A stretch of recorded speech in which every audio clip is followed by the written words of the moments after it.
Lots to do, lots to do. First off, I made a lot of changes to the stream. I apologize if it crashes. I've moved from XSplit, the free version of XSplit, to FFsplit. Worked on it a little bit, about an hour on that last night, and tried to set myself up again, and immediately I'm already much happier with it. I have no limitations as far as frames, resolution, anything like that. Much cleaner presentation. Unfortunately, it doesn't appear like I can see if I have any viewers like this. So if people are watching me, and I hope they do, I'm not really going to be able to see it. I don't think. I'll have to figure that out some other way. But that's okay. Also, I changed up my lighting situation. Previously, I had a soft light directly on me, and even though it was on its lowest setting on yellow, it was still washing me out quite a bit. I fixed that by angling it up towards the wall, which is kind of an off-white, setting it to its highest setting, and now it's reflecting back onto me, and I think it looks much better. So, exciting times. Anyway, back to Syberia. I think I'm going to finish this game today.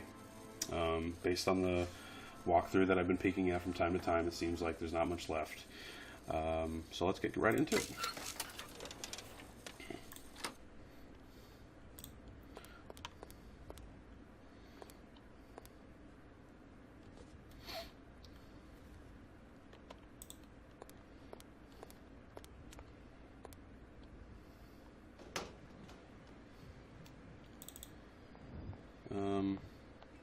Yeah. Doesn't look like that works.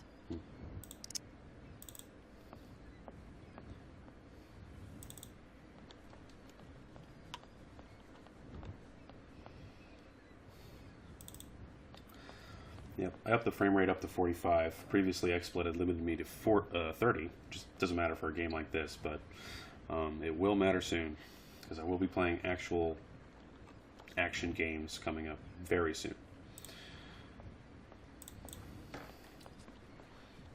More on that later.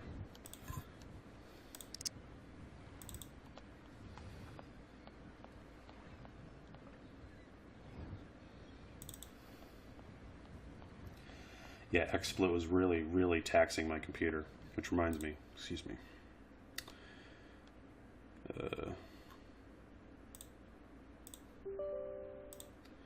Just want to ensure that I'm not hurting my computer again. Leave that open. Very good. Oops. Oh, I can go up this way. Okay.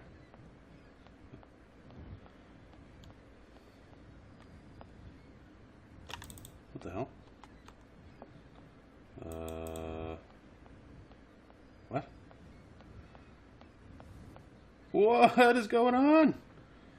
Oh no.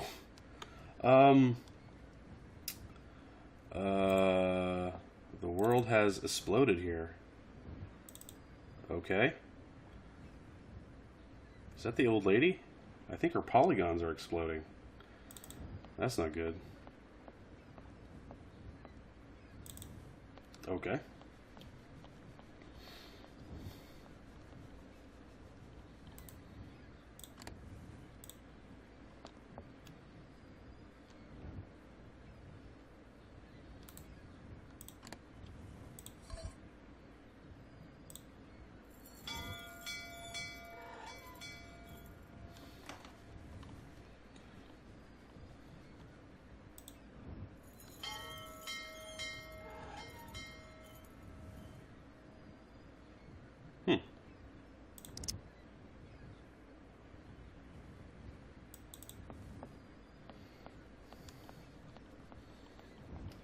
I would have thought that would have worked.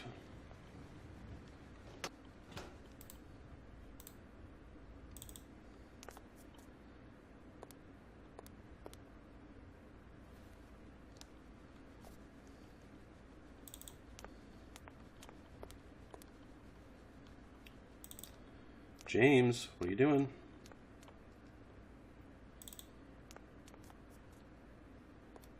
James, what are you waiting for? Don't tell me you didn't hear the bell this time. The bell did indeed ring, but it is very windy outside, isn't it? Get your ass out there.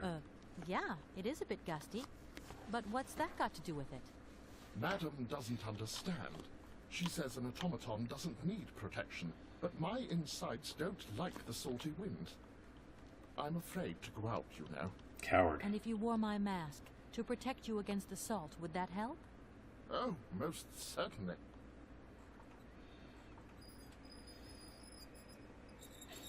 Okay.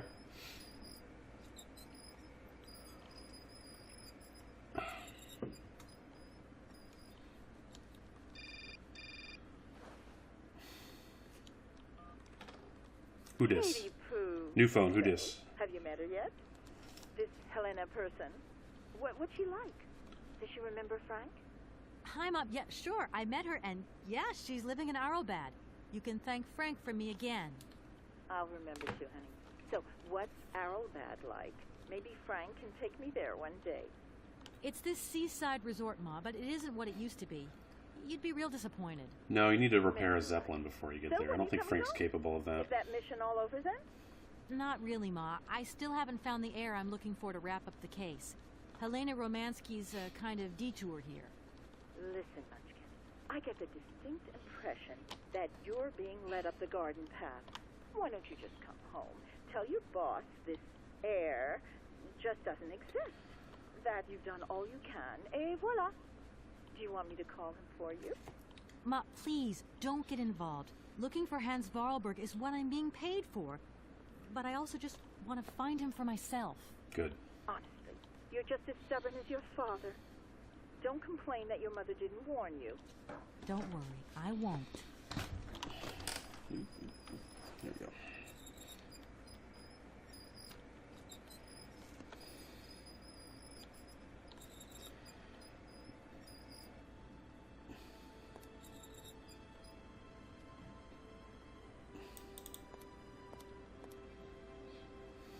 It's a real honor to meet you, Madame Romansky. People have told me so much about you. People still talk about me. Oh dear. Of course. Everyone tells me how wonderful you were. How you were one of the greatest singers of the century. Ah, so I was, my dear. But surely you didn't come here just to dig up the past. That's all I've done. You must have had a fantastic life. So exhilarating. Ah, much more than you could ever imagine. I used to sing the finest melodies of the moment in the most fantastic theaters around the world. I have been hailed by kings and courted by princes. Grown men would sink to their knees when they heard the first notes of my recital. My voice could break crystal glass and hearts, many hearts. I'm not surprised. Then one day sickness steals away the gift life has given me. My voice started to betray me. I started to get migraines. My health failed. They sent me here to let the spa town weave its healing spell. I was only going to rest for a month, but then the month became a year and the years kept longer. But you look so healthy to me. Oh, thank you, my dear. And like I said, I'm a lawyer, and to tell you the truth, I don't know much about classical music. But after talking to Mr. Gordon and Mr. Malkovich, they really made me want to hear them. Oh, you are Music's too getting a late, little my loud, dear. but that's okay. I like 10 it. years too late. And how is dear Frank? Do tell me. Oh, I am still angry with him for leaving like that to America. Don't be offended, but I never suspected those cowboys actually have an ear for real music. I don't think he sings much anymore. The odd gala, the odd charity event. Anyway, he sends his love. Oh, his love. Do you hear that, James? There is someone who still loves me on the other side of the Atlantic. I never said they didn't, madam. What about this other gentleman? What is his name? Borodin? Do I know him? Yes, you once sang in Komkalsgrad. An incredible recital, if the director's account is anything to go by. If you only knew how moved he still is. He's another one who still adores you. I must confess that seeing one of my greatest admirers once more would do wonders for me, but... Ah, my voice. It is so... Ah, I couldn't. I'm wrapped up in a case at the moment, and because of it I met a certain Mr. Sergei Borodin, director of the Komkalsgrad Industrial Complex, situated to the northeast of here. Ah, I remember that factory. Oh, a sad city indeed. What am I saying? They all were. Madame Romansky, this Borodin is one of your biggest fans. If you could come and sing for him there, it would make one of his biggest dreams come true. Sing? Oh, my poor girl. I have not sung for years. Time has taken its toll. My voice is like the rest of me. Faded and wan, like my heart. Oh, aren't you going a bit far there? I bet you've still got a great voice. Oh, you are the sweetest cherry, my dear. I am not senile yet, but I look reality in the face every time I look in the mirror, and I can tell you, singing is something I did in the past. Madame Romansky, please understand I would never have come so far to disturb you if I didn't really need your help. Oh, you I really need my understand, help? my Well, dear, that's a but whole my different health story. is failing me, as does my voice. Believe me, no one is sadder than I. Strange. I get the impression that Hans Vorarlberg turned up here, too. You know Hans Vorarlberg? Not exactly. I'm looking for him to sort out this inheritance case. But I've had to snoop around in his past a bit to get on his trail, and I guess he's kind of a close friend now. You knew him, didn't you? Oh, yes. I knew Hans Vorarlberg. Do you hear, James? Ah, if you had the chance to meet Hans. My Hans. Oh, my God. What has become of him? Where is he? As questions go, madam, that one is not without certain complications. I'm sorry, but I have no idea. That's the goal of my mission, to find Hans Vorarlberg. That's why I have to get back to my train as quickly as possible and to get out of Komkalsgrad. And you cannot find him without the train? The train is one of his last inventions. So is Oscar, the automaton engineer. I get the feeling that the two of them are going to lead me to him. Did you hear that, James? I might see Hans again. I have dreamed so long of meeting my dearest sweetheart again. Oh, man. Oh, if only I could sing. If only I were. Do I get to in reunite Paris, these I two? would That'd be ask great. George for that That'd be nice. miracle cocktail. The one that only he knew how to make. Wouldn't I, James? Yes, madam. As you have frequently said, without that famous cocktail, your French tour would have probably been cancelled. I don't understand. An extraordinary tale, my dear. It was December, and it was terribly cold and damp. I had to play the role of Tatiana that evening at the opera. But since the morning, I had lost my voice. It drove me completely mad with worry. I don't know how George, the barman at the Moritz Hotel, heard about my affliction, but he brought me up a cocktail that he had invented. A strange concoction. But it turned out to be a miracle cure.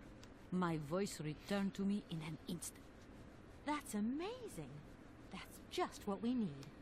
We're going to mix you up a cocktail. Ah, my dear child. It is impossible.